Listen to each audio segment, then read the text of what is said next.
Hey, what's going on up there in Bikeland, everyone? Just wanted to do a little safety tip. Got kind of a big storm coming in here.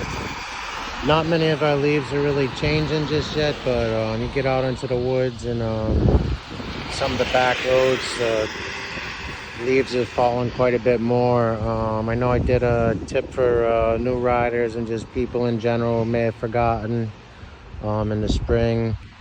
A lot of you may know, if you're on a bike, when you take a safety course instruction, they'll tell you to ride to the inside of the lane closer to traffic during the rain.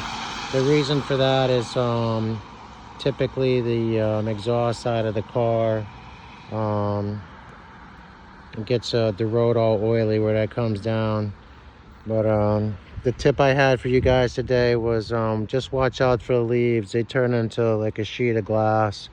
You're coming around a corner or something like that, and if you hit those, you'll go skating just like it's ice.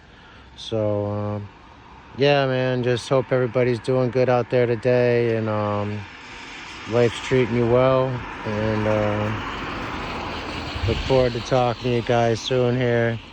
Got some more work done on the Mini Ninja. The tank's all on that. We're ready to put the graphics on, try to lace that up with some fiberglass overlay. So be seeing you guys real soon with that. But, all right, that's about it for now. And be well, harm none, and Godspeed. Ride safe, folks.